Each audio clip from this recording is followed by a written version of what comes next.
the lamb was the bitter aspect, because the instruction that led to the Passover event was they were to take a lamb and then they had to slaughter it. It wasn't like, I tend to question the instruction regarding taking the lamb. We think about it like, oh, well, you need to prepare a meal.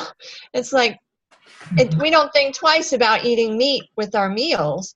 And I don't know what their customs were at the time, but the idea of go get your choice lamb, go get a lamb that is no reason to be slaughtered.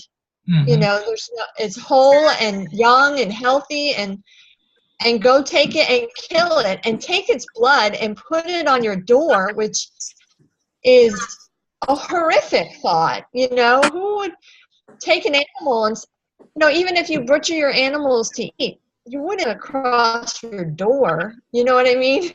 Think about it from that perspective. So here they're putting the blood on their door, and then they're told they have to eat it. They have to eat all of it and not leave any of it until morning. And so this idea of eating the lamb and then eating roasted and then eating it with unleavened bread and bitterness, I would think that, you know, why is this lamb being slaughtered? It's being slaughtered so that I can be spared from this plague that's coming, you know, so my family can be spared from experiencing the death of the firstborn. It's a bitter thing. And so anyway, when I was thinking about it, I don't think the idea was, oh, we're going to have a great lamb feast, you know. It's more like, no, we're going to eat lamb, but this is an unfortunate event. I don't like that word, unfortunate, but it's a bitter time.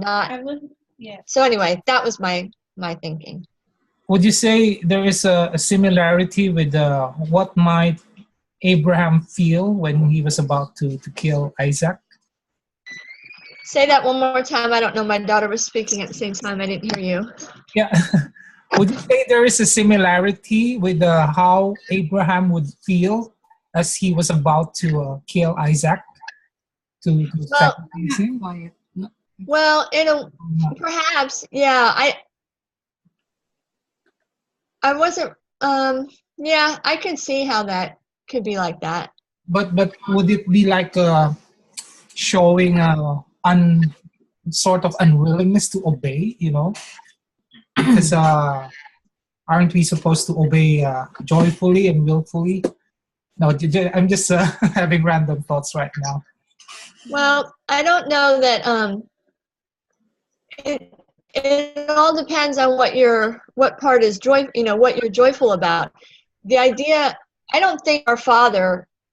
I think He hates innocent bloodshed. I don't think He desires that at all. He doesn't enjoy righteous bloodshed. I mean, the shedding of blood of an innocent, you know, for no cause. I mean, I don't think He likes the shedding of blood anyway, but it's different. I mean, I think there's a difference between judgment and someone, you know, being killed as a result of judgment. But for someone who doesn't deserve to die, you know, I don't think that's, He doesn't want that. So even though He instructed the Passover lamb to be slaughtered, doing what He said to do, yes, you know, we're doing what He said to do, but it is bitter because it's like, it's a crime. Why should this animal, or why should, you know, if you want to equate it to Yeshua or to Isaac, they're both relatively young. I don't know how young Isaac was, but obviously it was in his youth at some, you know, younger years. Why cut him off? What did they do wrong? They didn't deserve to die, you know? So it's there's that kind of bitterness aspect. It's hard though, because right in our time now, there's probably no reason to be bitter about anything. It would be easier on those times. You know. 'Cause, Oh yeah, you know, yeah, yeah. Now looking at hindsight and what we realize has been done, I wonder. I do wonder if when Yeshua ate the meal, if that was a Passover meal, and that he didn't have lamb. I wonder about that.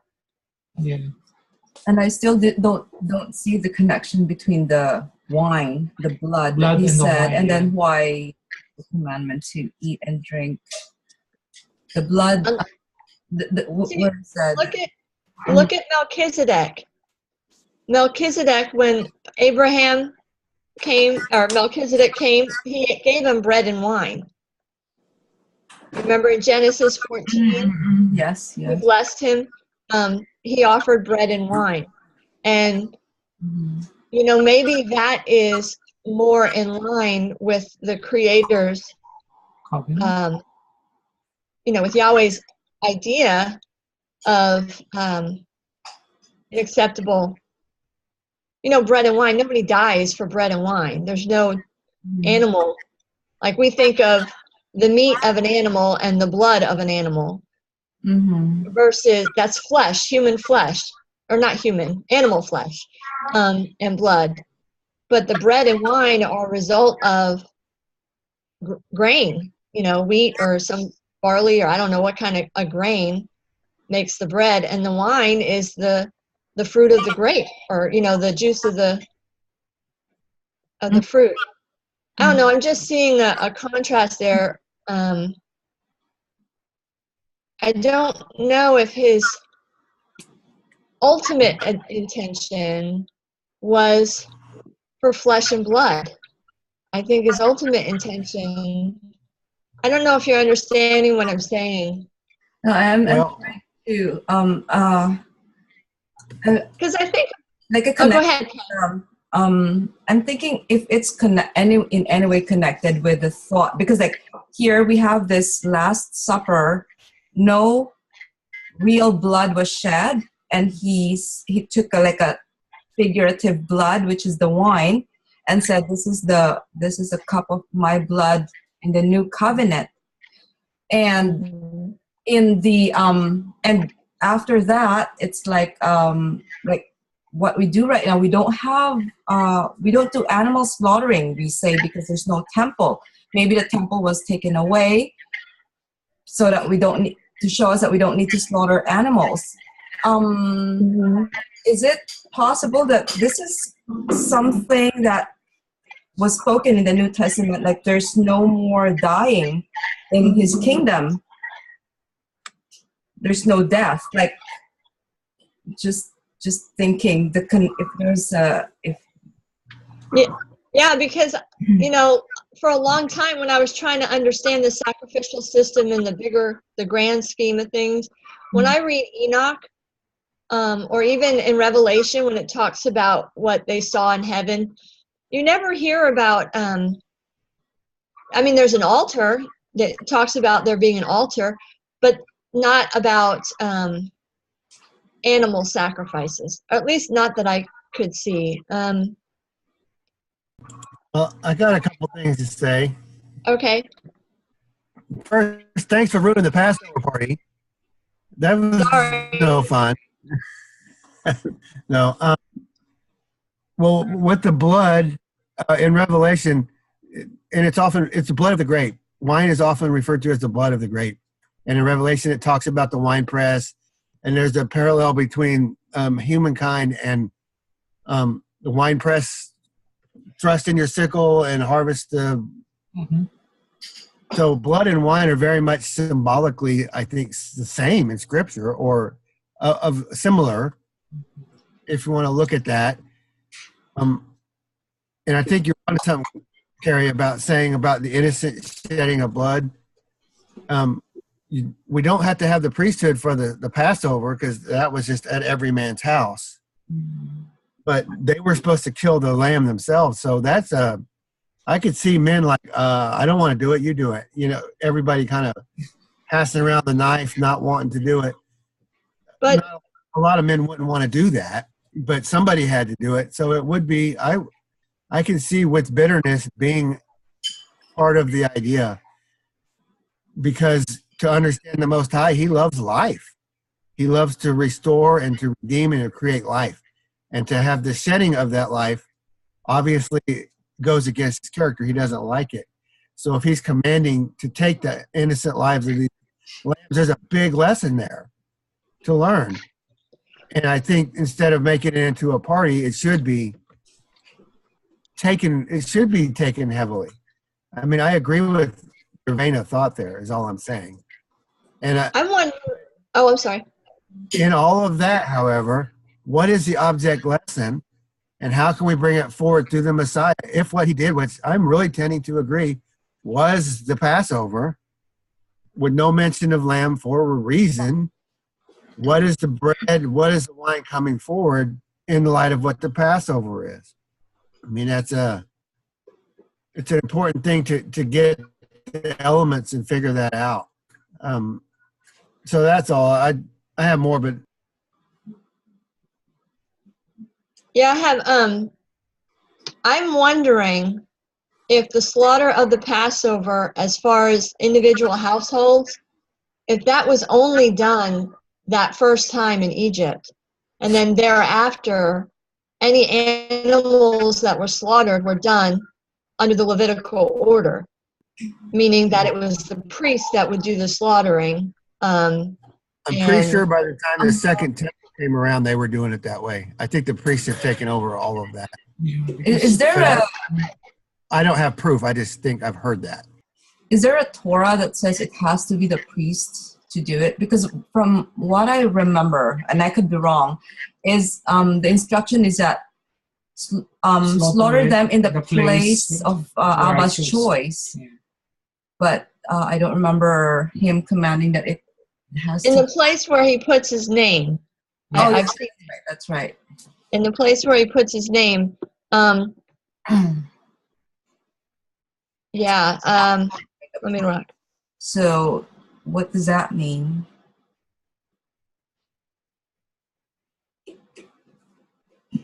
But it has to be done by the individual, right? The one.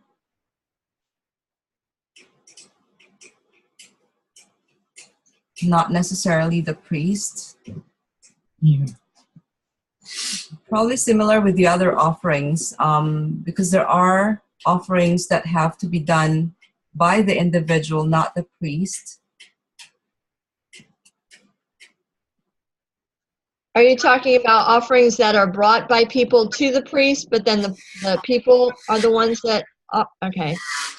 I'm really not that sure. I'm looking things up right now, because I never really focused on that.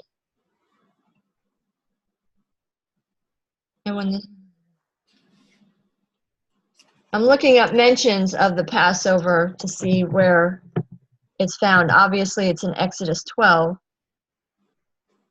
which is the actual event.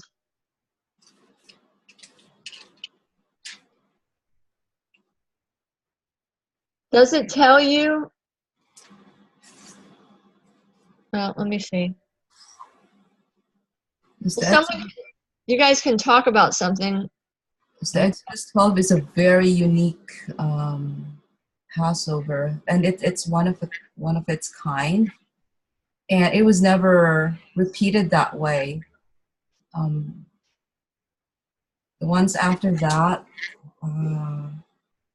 they were different.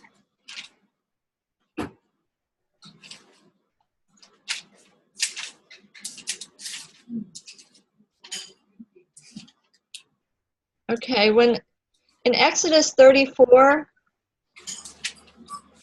starting in verse 18, it says, "The feast of unleavened bread shalt thou keep. 7 days thou shalt eat unleavened bread, as I commanded thee, in the time of the month of Aviv.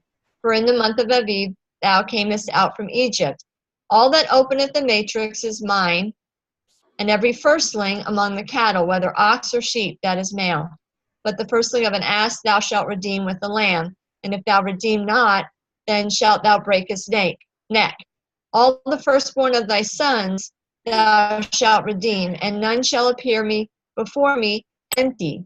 Okay, that just said the Feast of Unleavened Bread. It didn't say anything about a Passover. And then it says, 6 days thou shalt work, but on the seventh day thou shalt rest, and in earing time and in harvest thou shalt rest.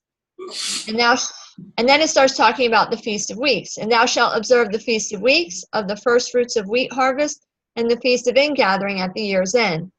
Thrice in the year shall all your men, children, appear before the Lord God, or Yahweh, the God of Israel.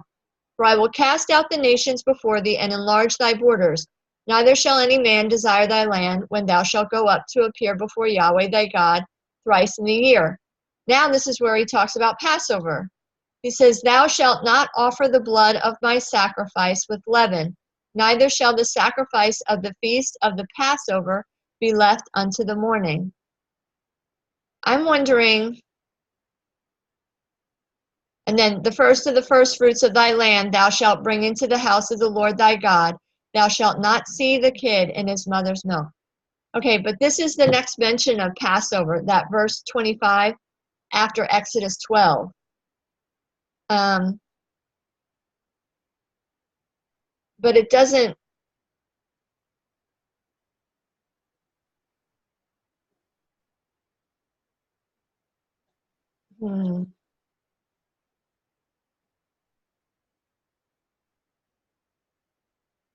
Keeping of the Passover. In Numbers 9 is another mention of the Passover.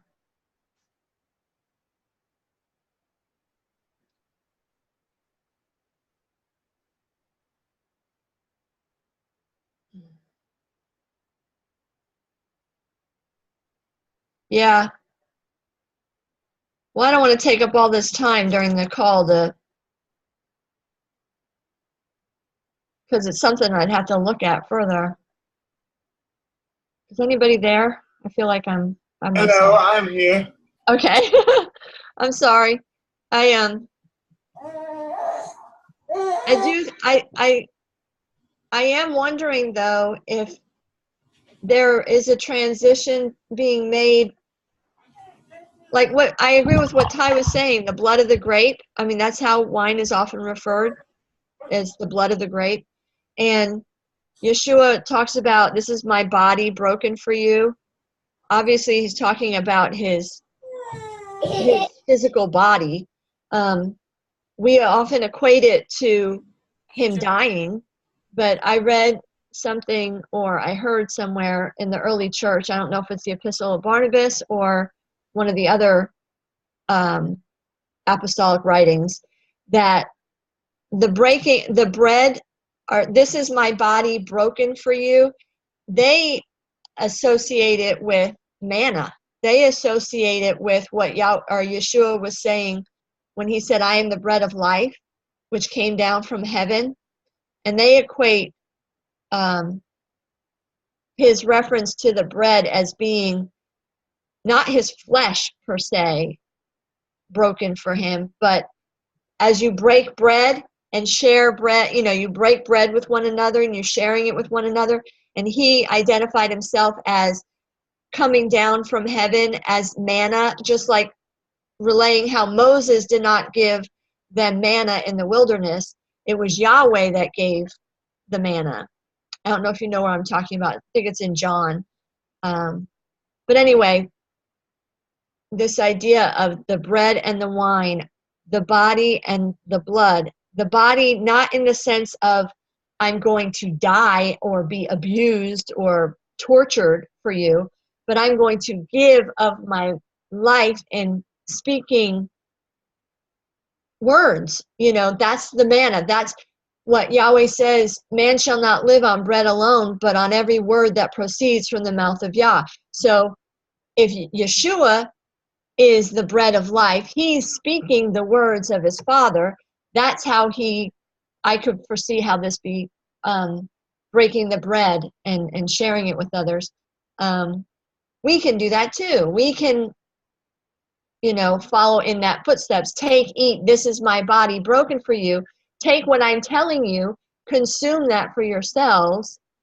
So we're partaking in that meal with him, not we're going to eat his flesh, like an animal, but more like we're going to consume the words that he is doling out. Okay, so those are just some of the thoughts that I'm thinking. And then as far as the blood is concerned, I think of it as our life.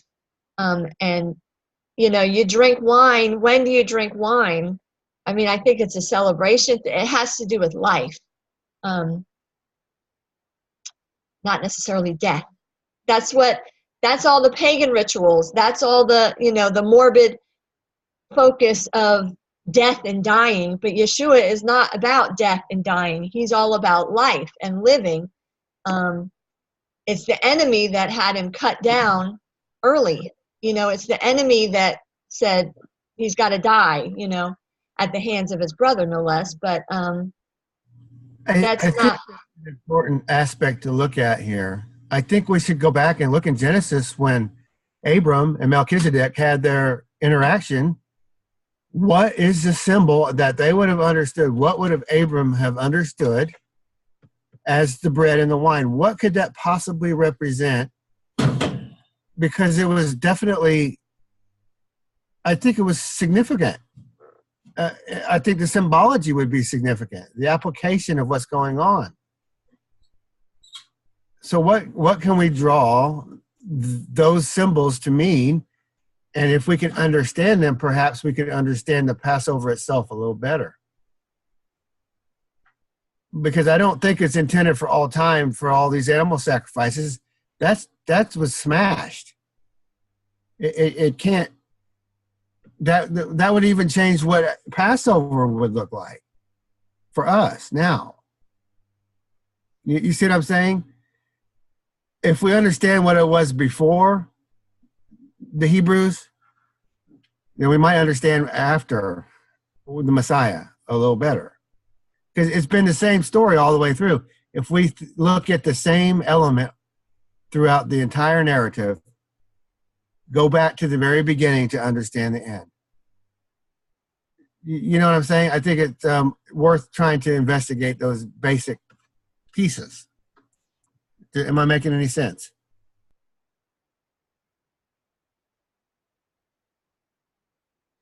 Yes, I think you are.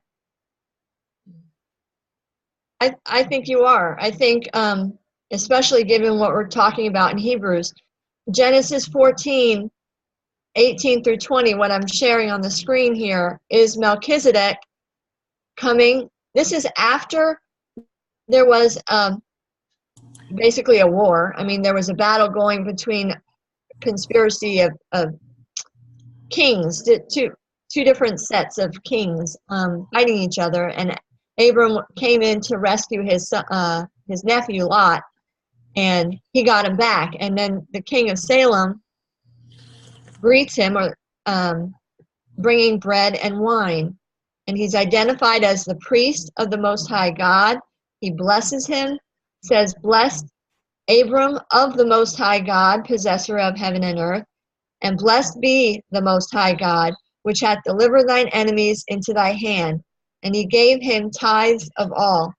And I see this as a foreshadowing of, we hear about the priesthood and bread and wine. It's the firstborn, Abraham on the cusp of becoming firstborn, because he's not Abraham yet, he's Abram, and he's been delivered from death, from the enemy. You could say from Pharaoh, as an archetype, not as specifically, but you could see. And a side note is this will help us with Hebrews later too, by the way. So Yes. I just wanted to throw that in there. I can see the picture of Passover here in a very generic sense.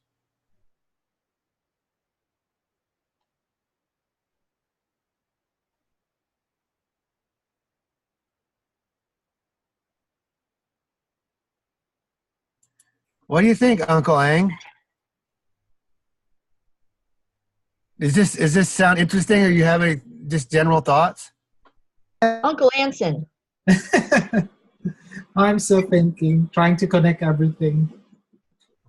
Yeah. No comments for now. Yeah, it's hard because it's like I got all these ideas coming and trying to process.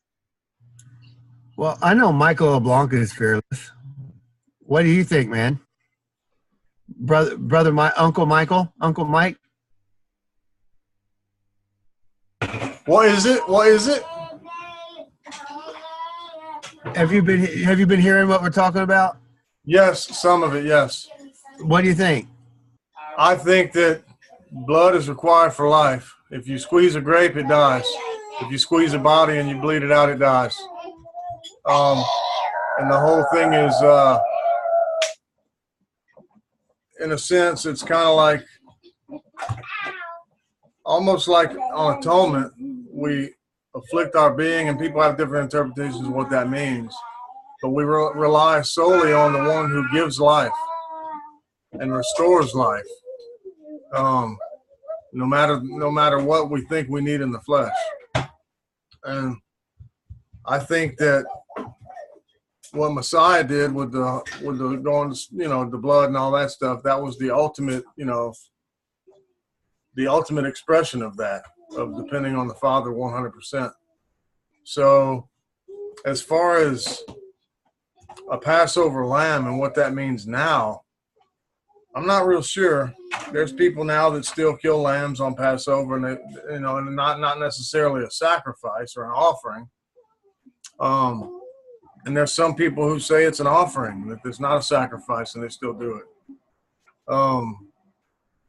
I can't validate any of that stuff or say that any of it's right or wrong. I just think that the only thing that I really do know is that I agree with what Carrie was saying, is how it would. I lived on a farm and we had goats, and we did kill one of them yearlings, on Passover. I cut the throat, and it was very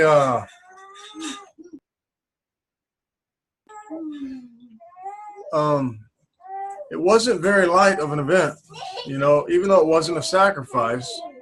That little goat, that he had a personality, and he came to us when we called him. He was excited to see us. He wanted some grain, so we didn't have to chase him and catch him and all that stuff. We just said, hey, come here, goatie. And he just ran up smiling, all happy. And then that was it for him. That's a sad thing. That's sad. It wasn't light. And that event helped me understand that. Did you tie him up or did you just hold him down? Just held him down. So you felt him quiver, and yep. Yeah, it's not a light thing. No, man, I felt every breath that he took to the end. Hey, if the life is the blood, the grape represents the life in the blood. I'll talk with what Yeshua did. What do you think about the bread? What could the bread be in the light of what Melchizedek did? What in the light of what Yeshua did? Do you have any? Think about this for a second. What you just said made me think of this. So if the wine represents the blood, not just the blood of Messiah, but a pure blood. You know what I mean? A blood that is for the Father. And by drinking this wine, we symbolically replace the old leaven with the new, or the old blood with the new. And the bread, I don't know, man. Maybe the bread, being unleavened is what we're looking for as a result of the blood being. What did the manna mean to the Hebrews? Life and not death. Certain death was in the front of them. And in a basic sense, what was it? It was their daily nourishment. Yeah. So what would the Messiah's bread be if he was the manna? And it's open to you too, Kelly.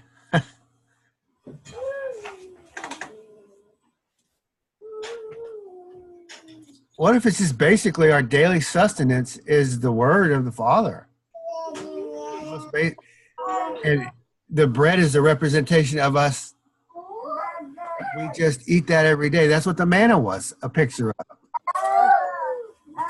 Until they start complaining about it. They didn't get the object lesson. I mean, does that trigger anything out of you, Michael? Yeah, I mean that's a good idea. I mean, I think that we definitely need daily sustenance. Sadly, a lot of us don't look to the Word every day, but we should.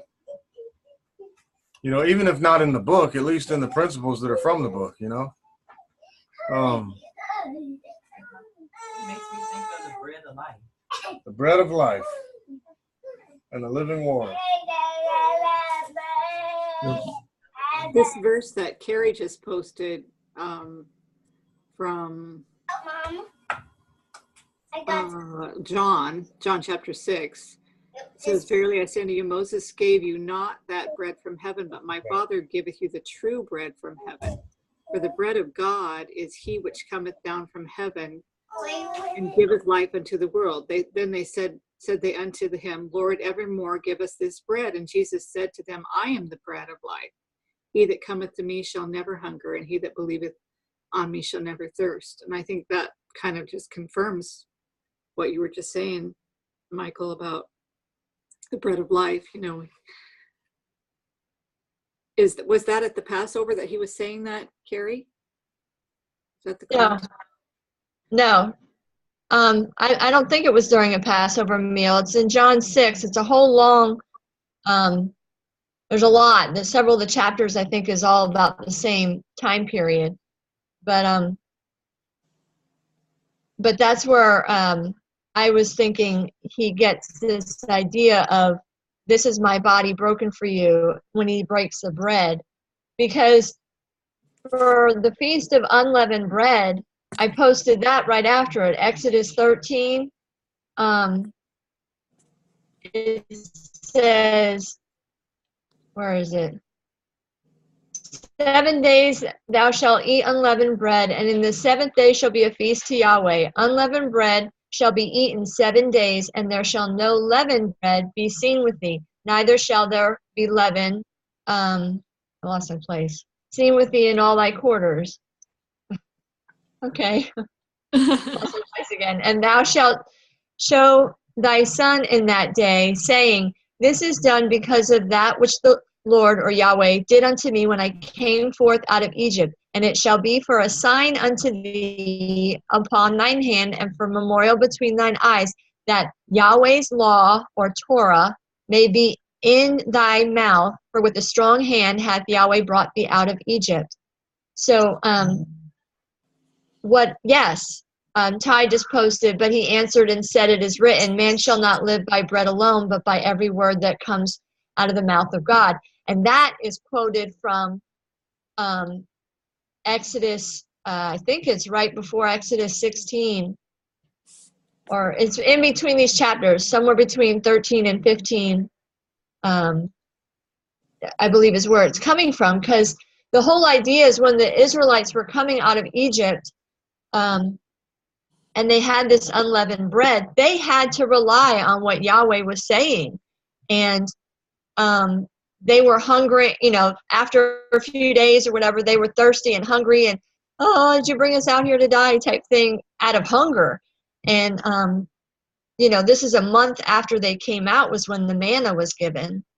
And it's right about that time, I think, where you get this, man shall not live by bread alone, but by every word that proceeds out of his mouth. And if you do everything that I say, I will not bring upon you the plagues of Egypt, or bring on you, what they suffered in Egypt.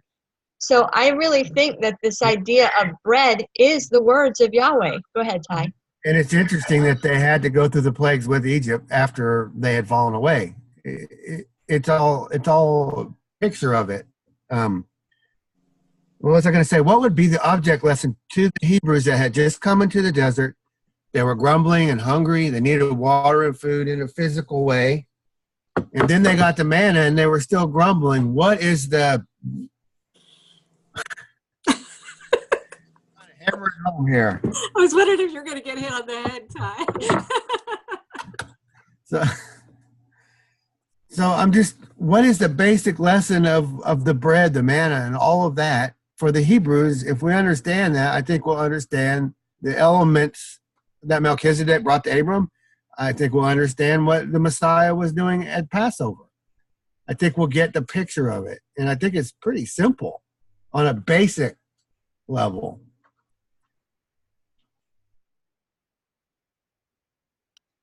Yeah, I think simply just do what he says and live and live. So what is the wine and what is the bread? In the context of Passover, the new Passover. What Messiah did, if he did what he did and he didn't have lamb. I mean, we have a lot to look at going backwards and forwards. I mean, I think it really not that difficult. We make it difficult because of all our traditions and what we think we understand. Kay, can you read those verses that you posted that was the favorite of Catholics from John 6?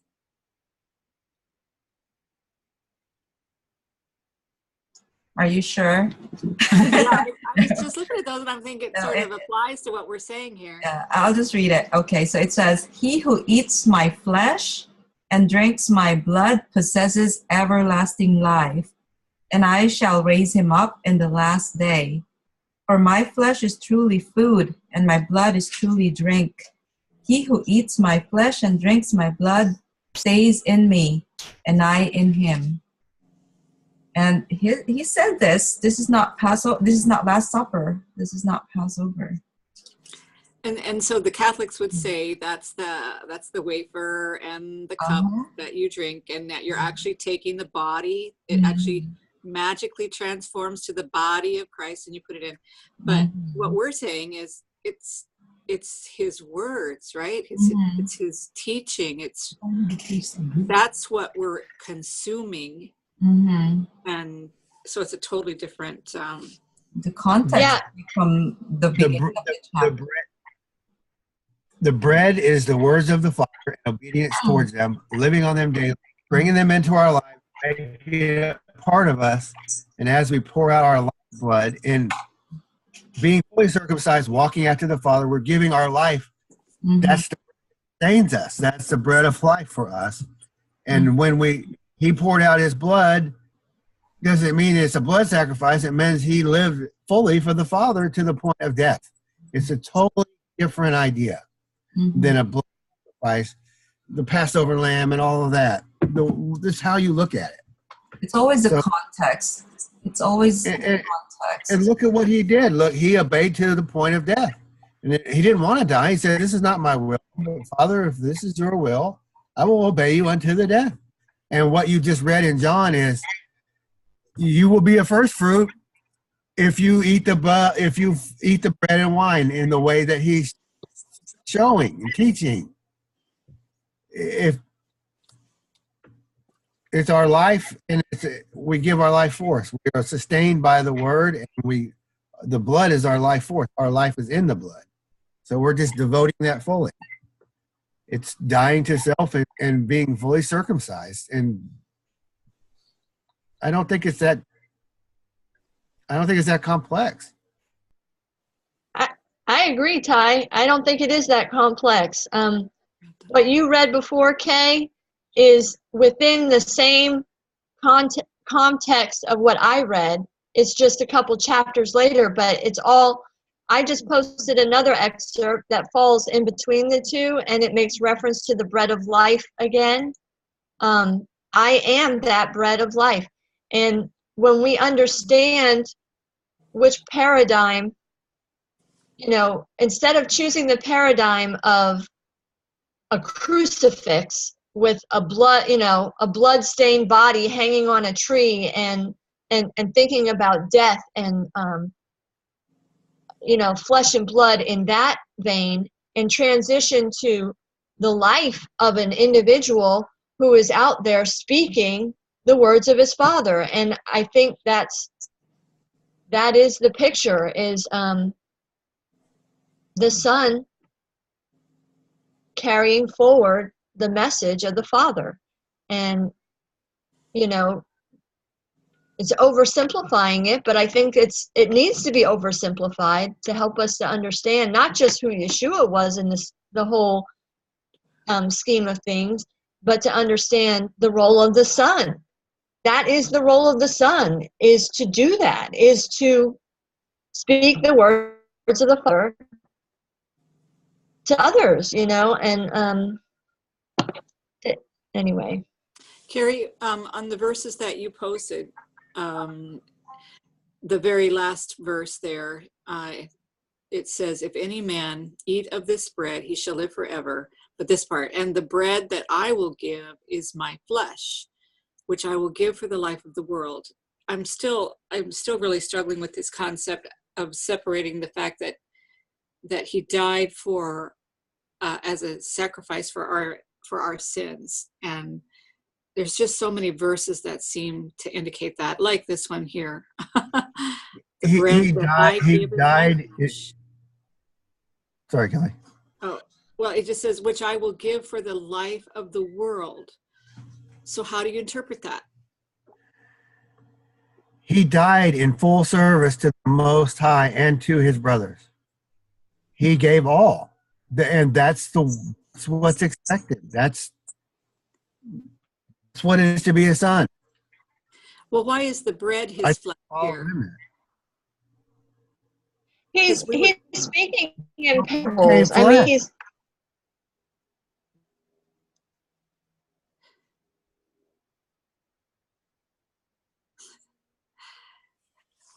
We're saying that the flesh or the bread refers to the words or the teaching of Yeshua, and yet this says, you know, the bread is my flesh. So you were saying it was a parable, Carrie? Okay, what I'm saying is we're looking at little snapshots of a big conversation. We're just taking little pieces, and we need to understand, we need to go back to the very beginning of this whole discussion or this whole discourse that, you know, Yeshua is engaged in.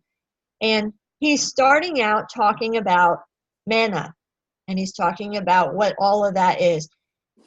And as he progresses through it, he, you know, he's giving more information, and I think it does come to the point. I think he recognized that he was going to ultimately die. I mean, we're all going to die. It's just a matter of when. And he was willing to do his Father's will, even unto the point of death, whenever that he recognized that it was going to be then later, I'm sure, because he said he was, you know, the Son of Man would suffer and be killed. So he's transitioning. I mean, it needs to all be read together to understand the fullness of it. Unfortunately, what I think happens is that people take little chunks out of it and say, this is what it's all about. And we put so much focus on the animalistic aspect of it, the killing, the ripping of the flesh and the blood pouring out at the bottom of the cross, and you know, and that's where everybody wants to like dwell. And while that was the culmination of his life, it ended up there when he died, but that's not where we're supposed to dwell. We're supposed to dwell on the fact that he lived. First he lived, then they killed him, then he lived again. So it's all about the life. So, you know, I'm not saying that when he talks about his, you know, the bread and his flesh, that it didn't have any, his body was literally bruised and killed. But more than that.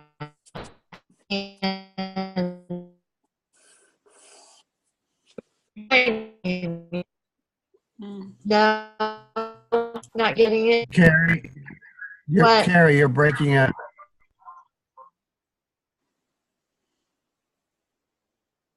Turn off your camera and talk. I tried something. I tried to look up the words in that phrase. And the bread that I will give is my flesh, which I will give for the life of the world. So bread is artos, which can also mean food. So this is like nourishment. So the nourishment or the food that I will give is my flesh, my obedient actions, which is also translated as human nature in the concordance, which I will give for the life of the world. So, like, looking at his obedient actions, if we take nourishment from that, if we take, take that and partake of that into our lives and do as he did, that will be life for us. So that's how I understand that phrase. I don't know if that's correct or if that's helpful. Yeah.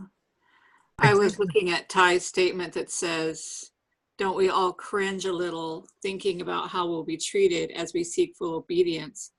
And I think, did you think maybe Yeshua's life sort of was maybe an example to us that if you're truly going to live in complete obedience, the world will not even, they won't even tolerate you. They will just kill you, They will like seek you out and destroy you. They will Yeah. hate you because you're messing with them. Probably not entirely. I mean, from experience, like when we live out this light that is given to us, many people are actually drawn to it. Like there's that aspect too. Yes, and we want to be a bright light, right? Yes, and the thing is, like, if you really think about it on a daily basis, like in your workplace, in our interaction with people, when they see something in us, they're drawn. They are drawn to us. They know that they can trust us in a way. There's just the aspect of pleasing the Father. The overflow of that naturally is pleasing men. This is a natural when people when you do your work as unto Yah, and you do like Anson when he does his work, it's not as if he's working for his boss, but he thinks like he gives it his best. He as if it's working for the Father. His boss is pleased, his supervisor is pleased, and he's entrusted with more work. I mean, this is the physical reality of a heavenly principle. I think people don't necessarily persecute you unless like probably when we become vocal about certain things. But when we just do as what an obedient son would do, like we're truthful, we're honest, we're hardworking, what's not to like? But Kay, you're right, but that's the world. You start messing with the religious leaders, they don't respond like the world. They hate you. You're taking away their job. You're taking away trends. The world is much more welcoming. The regular people. Well, when you look at Yeshua's life, he was loved by the crowds because he was doing so many miracles and so many good things. But again, like Ty said, it was the religious leaders that wanted to kill him because he was threatening their authority or their position. And so, their livelihood. He was a bright light, and he did draw a lot of people to him. Crowds were drawn to him. And if they you were especially listening to him, right? Yeah, if you're gonna have a public ministry like he did, people are going to notice, and it's going to be a very divisive one way or the other. The lines are going to be drawn, it seems like. And probably they saw how different he was versus the Pharisees. Like he was walking his talk, whereas their religious leaders were not. So they can see. And that threatened the religious leaders of the time. The same way what's happening now. And so, like, if he was like, I always thought, well, he's omnipotent. He already knew he was going to die, and that was the reason he came. But if he was just human and he was, pleasing the Father, doing what he should be doing, and he was coming up against this the religious leaders over and over again, they were, you know,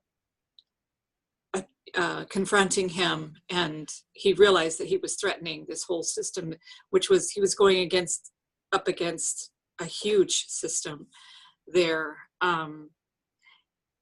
That night in the garden when he was sweating drops of blood, I wonder if that's when, like, he realized there's no way that I can continue on pleasing my Father and live. I don't know.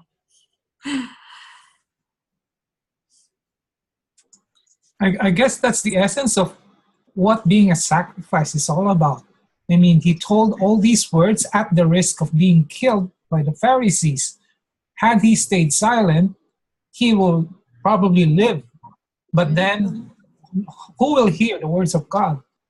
So, yeah, he has to die, but not for the sins, no?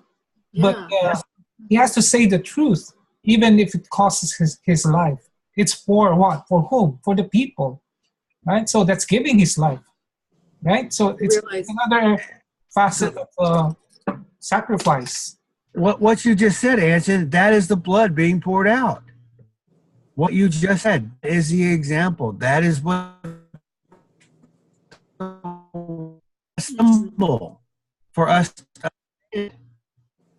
Mm-hmm.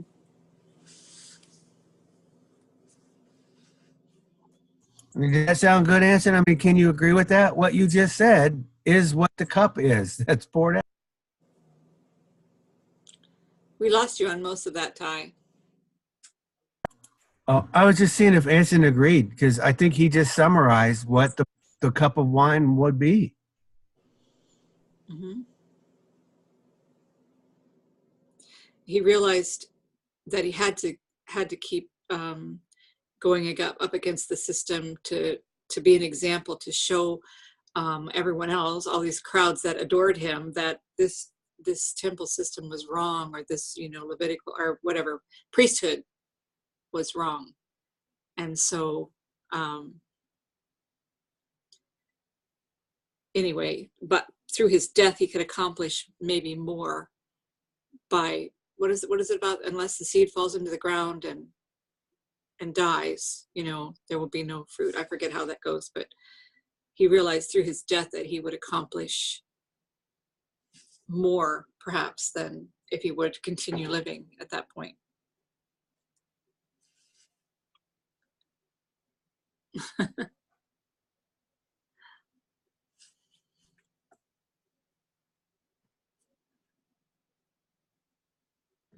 So I think what's exciting about what we're looking at here, or thinking about, or this idea we're tossing around, this makes everything work from Genesis all the way to Revelation.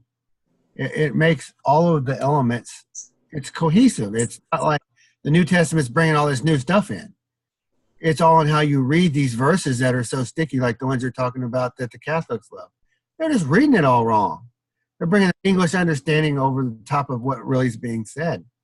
It's like you don't have the you get the letter of the law, but not the spirit of the law. You reading it, just bringing it by the letter and bringing a new law in, instead of going back and figuring out how it all works.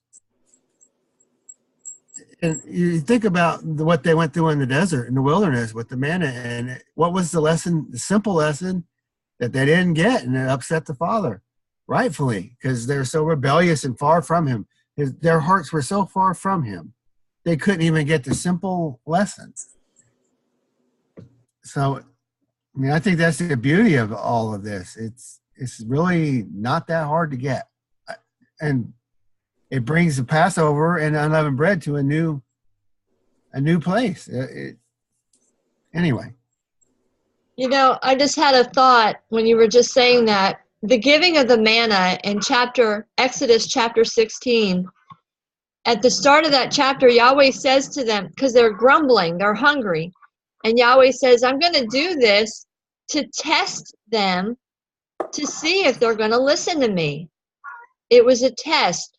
He handed out the manna, and he handed it out in a way, I say handed it out, you know what I mean, dealt it out and they were only to get a daily portion. They weren't supposed to hoard it. They weren't supposed to save some extra for tomorrow. It was just get enough for what you need today.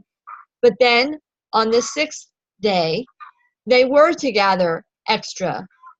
And he didn't tell them right up front, oh, you need to gather extra because there's not going to be any tomorrow. He just said, you need to gather extra today. And then come the seventh day, those who did gather extra found that it didn't spoil. But those who didn't, they went out into the fields or whatever to gather more, and there wasn't any. And that's when they realized that morning that there wasn't going to be any at that point. And this was him introducing the Sabbath day to them. But I think that's really interesting how the giving of the manna in the way that it was also in conjunction with, to test them to see if they're going to listen to me.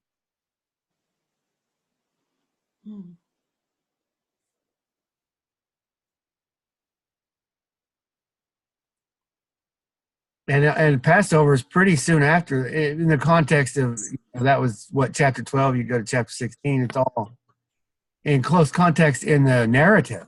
Maybe not in the timeline, but in the narrative, in the teaching tool of it, all the elements are laid out right there. We just often miss, I think we miss what leads into it, into the Passover. You're missing all the lessons leading up.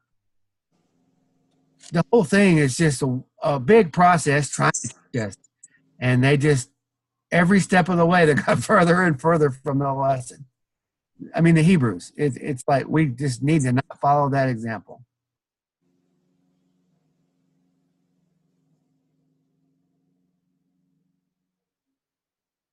Yeah, here it is. My header here says bread from heaven, but Exodus 16:4. Then said Yahweh unto Moses, behold, I will rain bread from heaven for you, and the people shall go out and gather a certain rate every day, that I may prove them, whether they will walk in my law or no. And that word there for law, I believe, is Torah. Let me see. Yeah, a precept or statute or teaching and instruction, whether they will walk in my Torah or no.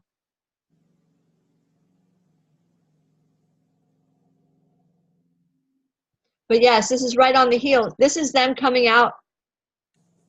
They've left Egypt and they've run out of food and they're hungry. And this is them. And so when Yeshua is talking in John, he is relating to this scenario. He's drawing the attention of his hearers back to the manna in the wilderness and talking about the bread of life. And I believe it's right before this.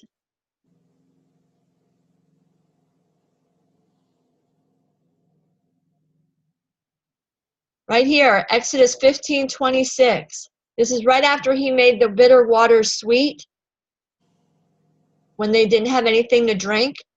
So, I think this goes hand in hand with what Yeshua says in John, talking about not only the bread, but also the water, that he's the living water. But it says, and said, if thou wilt diligently hearken to the voice of Yahweh thy God, and wilt do that which is right in his sight, and wilt give ear to his commandments, and keep all his statutes, I will put none of these diseases upon thee, which I have brought upon the Egyptians, for I am Yahweh that heals you. And they came to Elim, where there were 12 wells of water, and 70 palm trees, and they encamped there by the waters.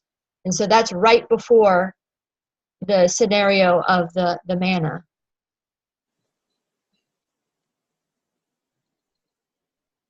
I'm just tying all this stuff in from what we're talking about.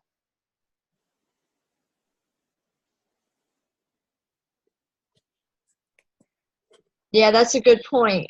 The Angs wrote, they complained about eating manna over and over again. They got sick and tired of it and wanted meat. What does that say about our attitude towards Yah's word? Are we longing for variety?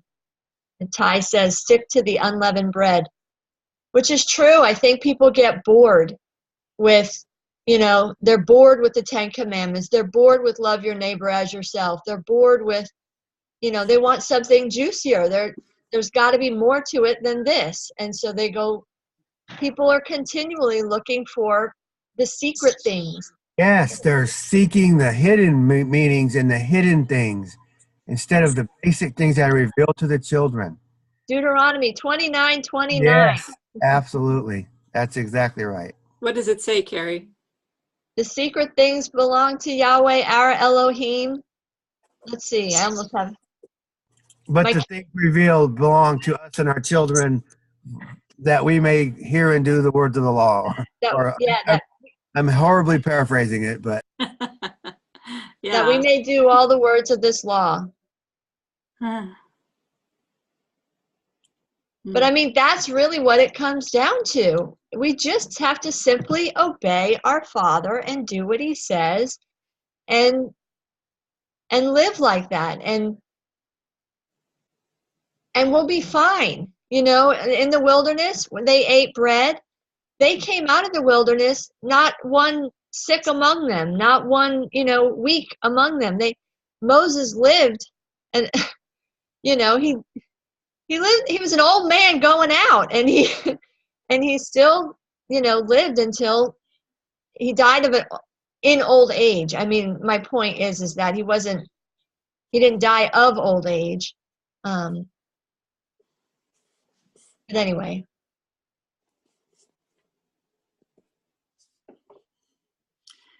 What do you think of this verse from, I think it's 1 Corinthians.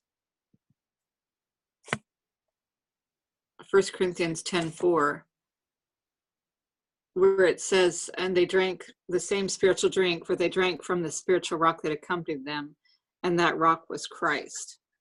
Okay, what is Christ? Christ means anointed. What happened to the rock? The rock was struck, and water came out. Right? That happened the first time. He said to strike the rock, and the water came out. Maybe that has to do with an anointing of, laying your hands on it, type thing. Versus later, he wasn't told to strike the rock. He was told to speak to it. But he didn't. He struck it, and that was the fatal blow for him, not getting into the promised land. It's interesting in Hebrews that Moses is called a Christ. He's called anointed later in the book of Hebrews. So if we look at what Paul's saying in the light of Moses was the anointed, Christianity wants to read it and make it about Jesus. Mm-hmm. It's about the appointment. It's about the anointing. In this context, of Paul. Right. The rock is not literally Jesus. So the rock is the anointed one, you're saying. And that could be Moses? Is that what you're saying there? That this was referring to Moses? Could the be. rock? And I shall make these rocks cry out and praise me. I mean, think about it.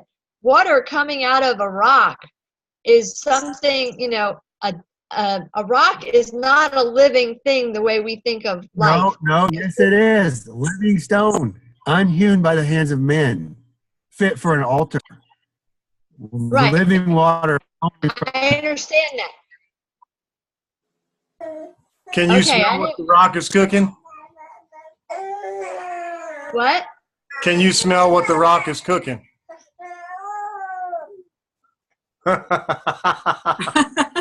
He's speaking in mystery rhymes.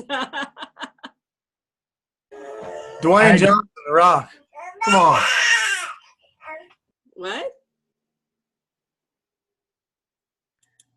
The Scorpion King, I guess. The wrestler, the rock. Oh. The action hero. A worldly reference.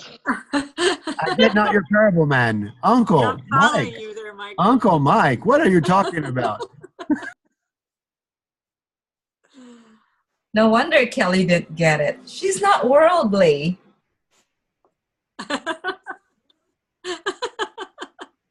I got it. The Scorpion King. He's called the Rock. Well, I just think I was just thinking though, I didn't hear what you said, Ty. Can you repeat what you said? When I started to say that rocks, we generally, when we think of a rock, it's a dried, you don't think of liquid coming out of a rock. A rock is dry. I mean, very, very, very dry. And the idea of water coming out of it is miraculous. I mean, it's just, you don't. So putting the idea of an anointed one, a rock that has been anointed and water comes out. I'm just thinking figuratively of we as human beings can be considered a rock. If you don't praise me, the rocks will cry out and praise me, and what is it's the speaking, the stuff that comes out of us, and what comes out of us, out of our bellies come living water, just this imagery. I'm just seeing a lot of this imagery. Okay, go ahead, Ty. Just think chief cornerstone, and then all the living stones lined up according to that foundation. He's the key point of the foundation, and we're all laid in accordance to him as living stones, no longer chiseled on by Pharaoh and made into bricks, but living stones. Yes, these rocks will praise him. They're not bricks; they're stones. They come out of the environment that they were made. That's where they were, and they come together into a place in alignment with the Father's will and the firstborn Son. All the pictures. It's very simple. I'm thinking about the temple and the rivers flowing out from the river. The third, everybody refers to the third temple in Ezekiel, the end of Ezekiel. It talks about coming out of the city, water flowing out. Okay, anyway, just rocks. The Most High does not dwell in a temple made with human hands. They hewed the rocks of the temple to make bricks. Even the temple was made of bricks. That's not the house. It's not. Anyway. Yeah, figuratively, we are the house. The sons of God, the household. We are the house. And out of our house comes rivers of living water, perhaps. Yes, absolutely. Not perhaps. That's right. As a parable, as a picture. As we're walking around the desert. Let me tell you a story about rocks. Little kids, let me explain to you about the house of the Most High and how it's built.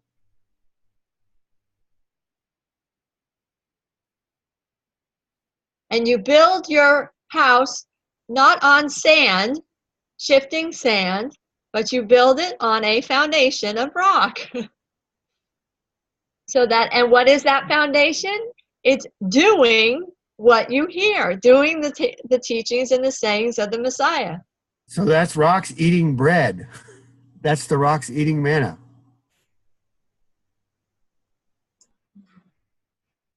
I think people usually fall into the trap of focusing on the created thing. Remember the snake in the pole? Eventually, the people would worship that thing. I think the same here with the rock.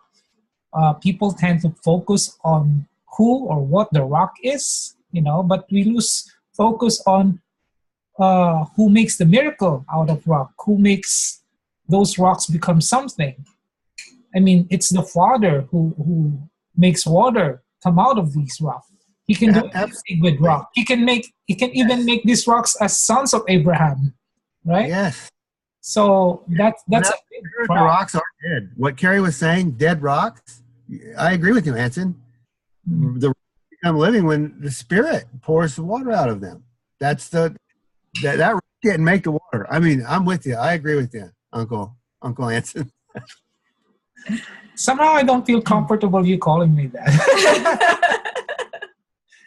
Brother sounds better. Well, you're a couple years older. I'm just showing reverence to my elders.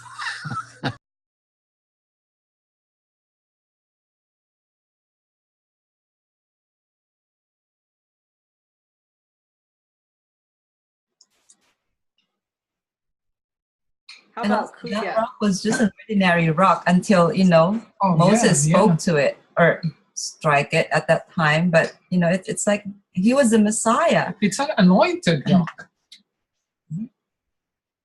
It was a chosen one. I mean, Father chose it. So it's the same picture. When we allow the Messiah to speak to us, we, the living stones, I wrote this in the chat, living water flows out of us. So it's the same picture. Beautiful And picture. interesting in scripture that only rocks that are unhewn, Mhm. in its pure form, has any significance. So I don't know the connection, but there's something into it. Something about unhewn rocks that is set apart. Were Well, you like, saying, Ty, something about the hewn rocks were they were like hewn rocks when they were in Egypt? Or were you just saying that they were they were hewing rocks, whatever that word means, cutting rocks when they were in Egypt? Well, it started at the Tower of Babel, but yes, bricks are not what are used to construct anything that matters. When I hear of hewn rocks or hewn stones, it's like these rocks that are being forced into a certain mold. And they're all and they're all uniform, like public Yeah. school system. You fit together so much better that way. That's what the system does, right? It forces us into a certain mold, and everybody looks the same, everybody has the same interest, same values, same everything, Same dimension. Yes. Yeah. You see the bricks sitting in the pews at the church, and then there's a living stone, and he don't fit in, so they throw him out for being divisive. So There you go. That's a good analogy.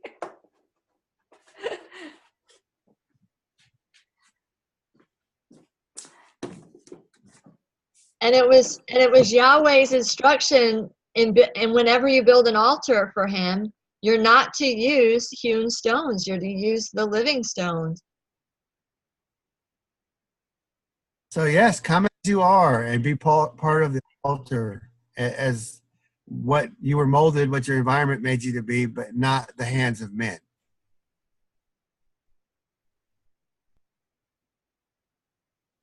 Yeah, I like that about the environment, how the environment molds you to be. Because I can see that rocks, they do change over time as a result of their environment. But it kind of adds to their beauty, I think. It's interesting that Peter's confession is like the word there in Greek is Petra, or a little rock. On this rock, I will build the foundation of my church. The Catholics really run with that, but Peter was a living stone. Part of the acceptable altar. It's all in how you read this. Yeah, and it's funny because it's our Bibles. The bulk of the writings that we have in there are not from Peter; they're from Paul. But yet there are writings out there available, the Confessions of Peter or the Nazarene Acts of the Apostles, or there's different the Journal of Clement. It goes by different names, but there are preachings of Peter that have been recorded that we have access to that are legitimate writings that are considered authoritative, and that I recommend. I think folks should read them because he explains more of what Messiah meant when he was saying such and such or whatever. But anyway, the whole point of upon this rock I will build my assembly, or I will build upon this little one or this little rock. Well, what comes out of Peter? Peter was preaching. Peter was an apostle. He was sent forth to speak and to proclaim. John the Baptist, I think about John the Baptist. He's identified as being sent from God. Everybody talks about Yeshua oh, Yeshua was special because he came down from heaven and he was the Son of God, as if it was such a unique thing to be called sent from God. But prophets are sent from God. And this idea of, people who are spokesmen for Yahweh. Well, oh, that all would be prophesying is what Moses said when the spirit of Yahweh was poured out or doled out, not just for Moses, but to the other, there's like 70 elders, and the people were complaining because, oh, look what's happening. They're speaking words that are not, coming from you, Moses. And Moses was saying, oh, that all the people would prophesy. And here we are, fast forward to Yeshua's day and thereafter, with the anointing of the Holy Spirit being poured out on people. And now the sons of God are able to have, the words of our Father pour forth from us. Beautiful picture. I love it. I wanted to back up. I had one comment that I didn't get to make earlier about when you were talking about John and it's talking about the bread and the wine and the body and all of that. I think it's similar to like on the road when he was revealing the scriptures to the disciples and they were finally seeing it. I think that's kind of what was going on even then. I think that you have to, the commentary in John and all that, it's you're really not going to get it unless you're looking at all of the scriptures, and you have to understand Torah and the prophets and all that to bring it all together. What he was saying, he was speaking like a parable plainly, is clearly not about cannibalism or drinking human blood. It's totally something else. So that was just a comment I didn't get to make earlier.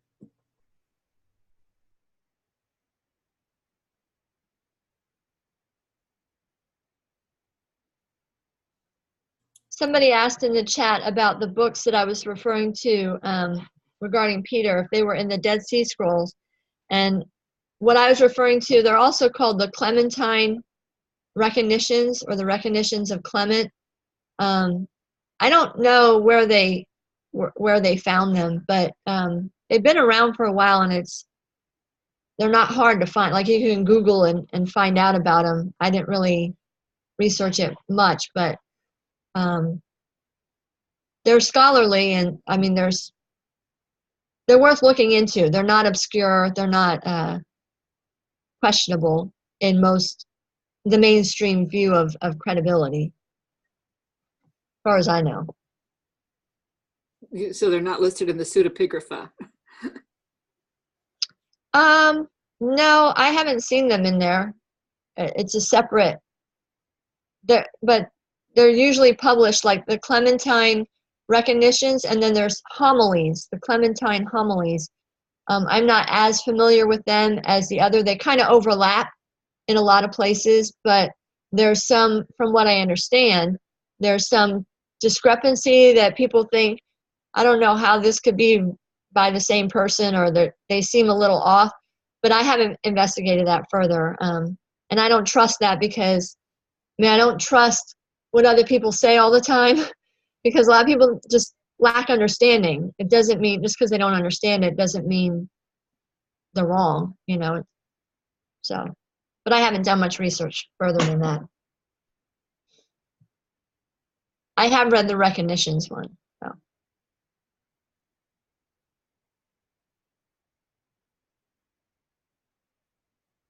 You were saying it was somehow attributed to Peter, or is Clement the one who wrote it?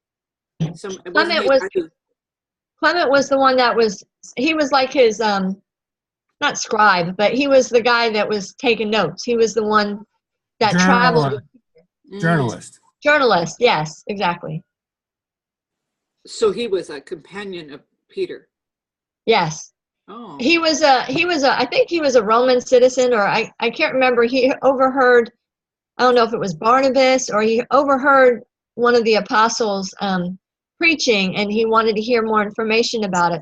The opening of the book explains how he came into contact with Peter, and explains how, they came about. And it's a journal. I mean, it's really, I highly recommend the book. It's very easy reading. It's very, it's very intriguing. It's just it's an easy read.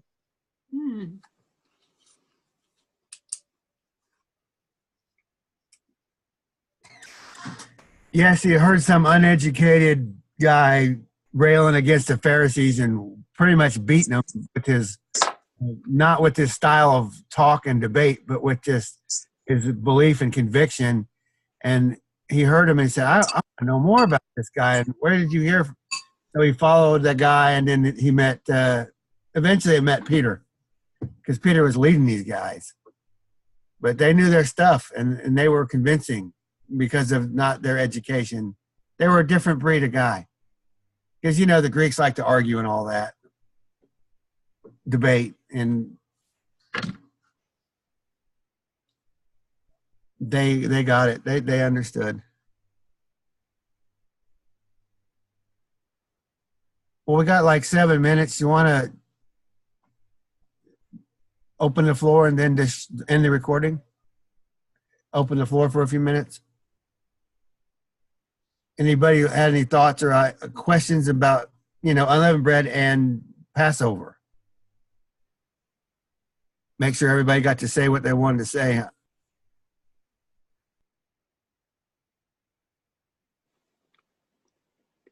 I just wanted to, in kind of in summary of what we were talking about, was basically, we when we celebrate Passover, we think a lot about when they came out of Egypt, but when Yeshua celebrated Passover, then as far as we know, there wasn't a lamb there, and it was bread and wine. And we're thinking, we're jumping back before the Passover. When we celebrate the Passover today, we're going back to, that's how we got on this whole discussion about the manna and Melchizedek and the bread and wine there. And that basically he's instructing his disciples that you need to eat my flesh and drink my blood, meaning do what I did or do what I do, and, you know, eat my words and let them flow out from you. And anyway, it changes the whole idea of the Passover from the Exodus. Basically, it's more going back.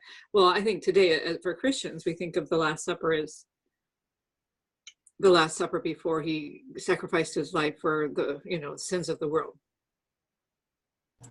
If they wouldn't have broken the covenant that was made at Mount Oreb, if they would have went just right, there would have been no need for a Passover. I mean, to continue, it would be a new thing. Instead of all the stuff in the middle, all these adjustments with the golden calf and all that. All of that was them trying to be taught the way they were supposed to be. All of that would not have been necessary. But we still need to know the story for ourselves because it teaches us. It's the tutor for all of that. Not to deny the Torah, but to understand what was the intent all along from before all the mess ups. What was the Father looking for? So looking back to Abram and Melchizedek probably gives us a better picture. And then looking forward to the Messiah after very near the end of the Second Temple and what he did, it tells us what we need to know about all the feasts, really. It's not the religion of Judaism and what they've done with it. It's something totally different. I think Hebrews is going to help with that. So let's look at the whole narrative and understand all of it. Let's understand even before Abram, if we can. What was Passover before Abram? What would have been the picture of? That's all. That's my takeaway. Is I'm just investigating all the basic elements. But that really to me, I don't want to say makes other things fit, because it doesn't make anything fit. It just reveals, I think, a closer fit, you know, as to when, as a pipe fitter background, if you don't have the gap just right, then you have high spots and low spots, you know. But this closes the gap a little more. I'm not saying that all the light's out. There's still gap, but it's just a little tighter. That's kind of neat. Right. So it wouldn't have been called Passover. The whole idea of Passover is that they're passing over. It's the deliverance of the firstborn from the enemies of the Most High. He will deliver his firstborn son from death over and over and over. Whatever is necessary, the Most If High. you eat his words and drink his flesh, basically. If you will do these things, he will deliver them from. If you will feed yourself on his word and his ways and pour out your life in obedience. If you will be well pleasing to me, the covenant made with Abraham, if you will be well pleasing to me, I will bless you.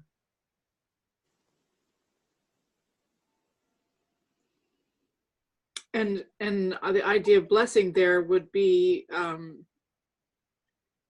different in Abraham's day than our day. I mean, in that I'm saying blessing in those days meant long life.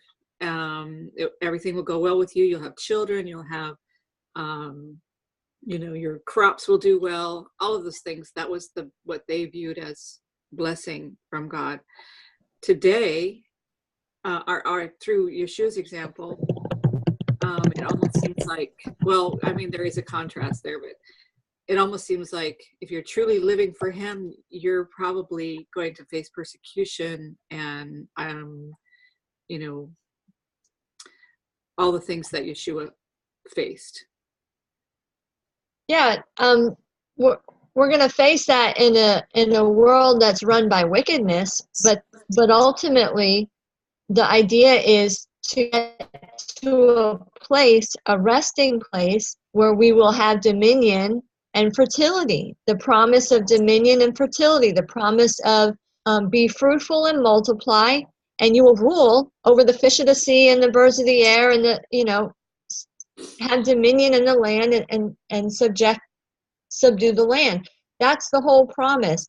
And the time of, as a sojourner traveling through a land that is not your own yet, there's going to come a time where the generations that will proceed from you, from your loins, will, come back to this land. And when they come back, they'll plunder their enemies. They will come back with riches. They will come back in blessing and honor. And talking about the riches of the nations being poured into the tabernacle, or into the temple, into the house of God, it's all going to come flowing. You are going to be elevated in the sight of the world. Right now you're suffering, but there's going to come a time where you're going to reign as king, so to speak. You're going to rule and reign and be elevated. That's the whole message that we see all throughout Scripture. We see it in individual lives, like with Joseph, the son of Jacob. You see it, obviously, I think, is being played out in the life of Yeshua. He's in the process of being glorified. Right now, we're in a wicked world where righteousness is not prevailing yet.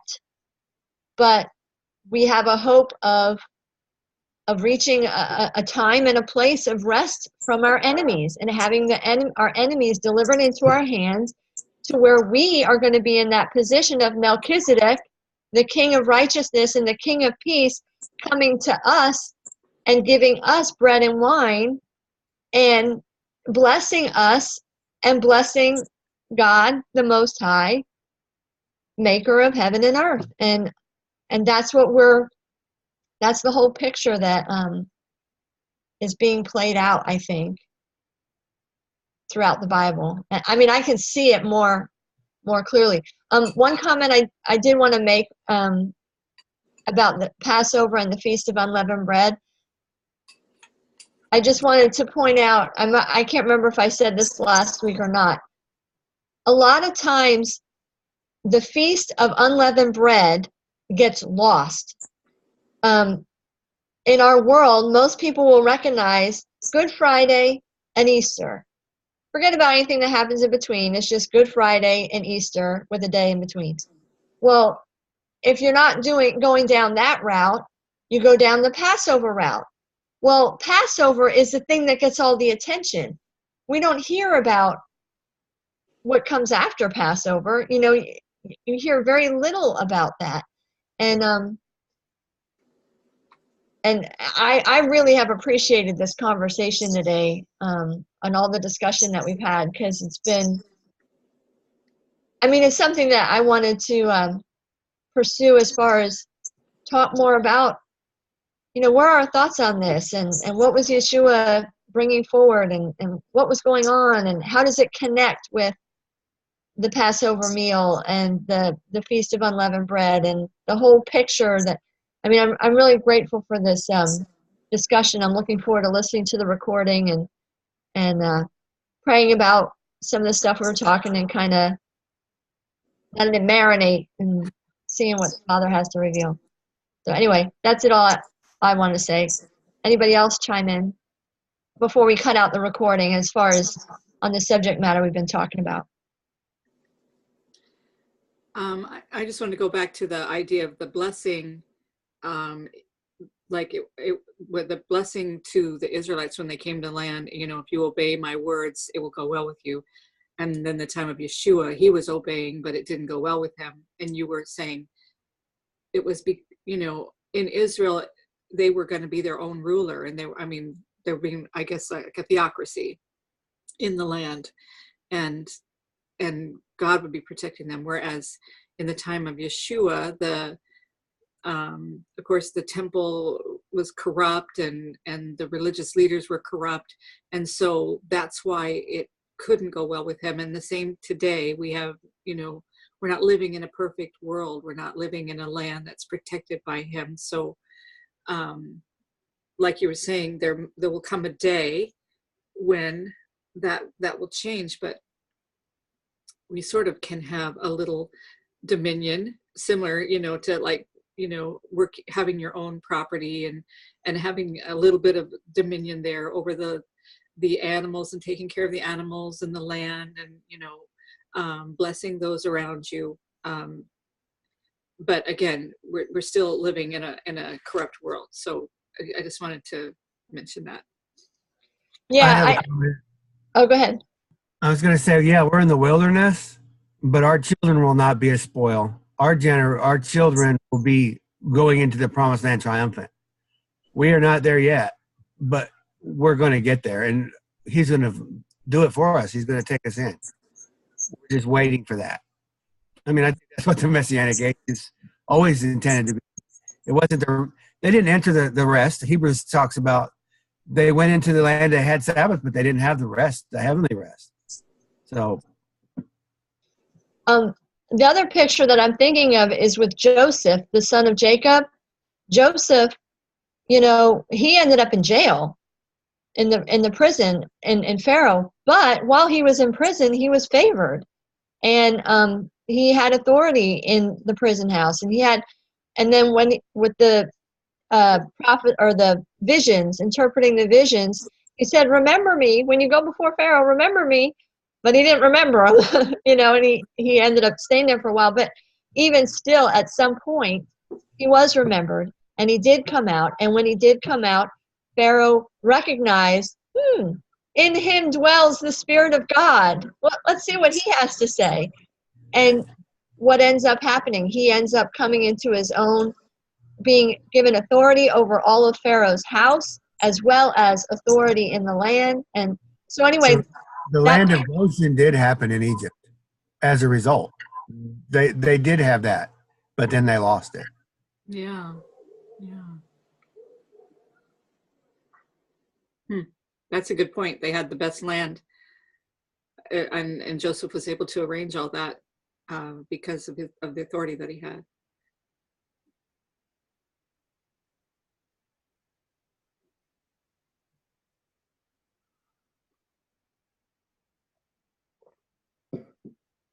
well, anybody else, Kay or Michael or Anson? I don't see Anson in there, in the back maybe. But if anybody has a comment about what we were just talking about, we can wrap this up.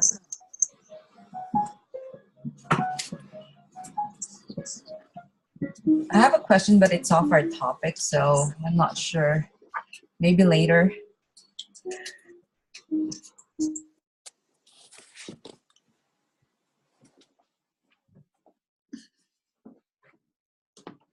Ty, you want to wrap it up?